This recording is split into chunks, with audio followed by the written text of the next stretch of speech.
Hello बच्चों, let's see the question. और question है, when a sample of hydrogen atoms is irradiated by electromagnetic radiation of suitable wavelength, all the electrons jump from ground state to fifth orbit. As the electron cannot remain permanently in the fifth orbit, they excites to the ground state। वापस आ जाते हैं वो, और एक से ज्यादा या एक ट्रांजिशन में आ सकते हैं वो।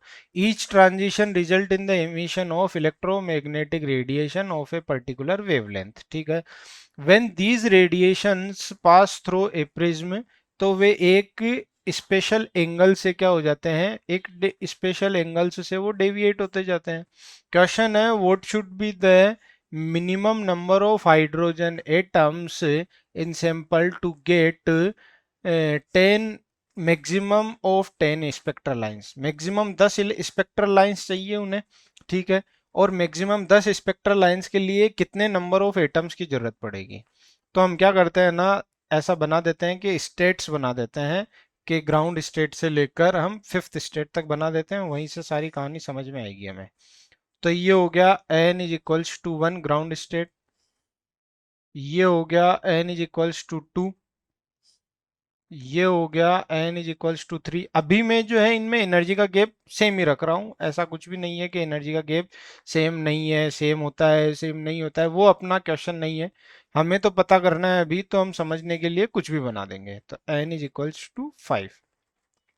अगर सिंगल एटम हुआ तो इलेक्ट्रॉन यहाँ से यहाँ पे आ सकता है, यहाँ से यहाँ पर भी आ सकता है, यहाँ से यहाँ पर भी आ सकता है, और यहाँ से यहाँ पर भी आ सकता है।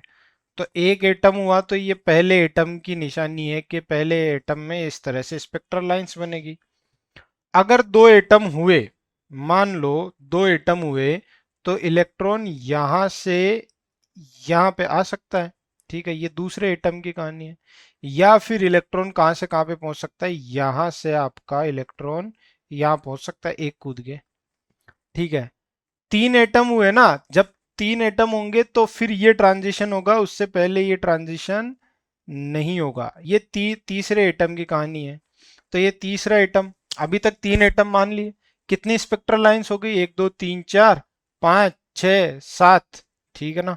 तो फिर हमारे पास में अब क्या करें हम, अब हमारे पास में 7 स्पेक्ट्रल लाइंस हो गई, 3 स्पेक्ट्रल लाइंस बची है। अब मान लो कि एक और एटम बढ़ा दें, हम फोर्थ एटम और बढ़ा दें, तो ट्रांजिशन यहां से यहां पे हो जाएगा डायरेक्ट, ये फोर्थ एटम के साथ में हो जाएगा। और 5 एटम अगर मुझे चाहिए, 5 एटम होंगे तो ट्रांजिशन यहां से यहां भी हो जाएगा। और अगर एक और ट्रांजिशन अभी बाकी है जो यहां से यहां पे जा रहा है, तो ये सिक्स्थ एटम होगा। तो total 6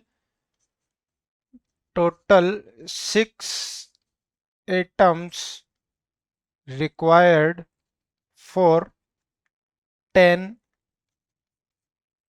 spectral lines. 10 spectral lines के लिए कितने 6 एटम्स हमें रिक्वायर्ड होंगे।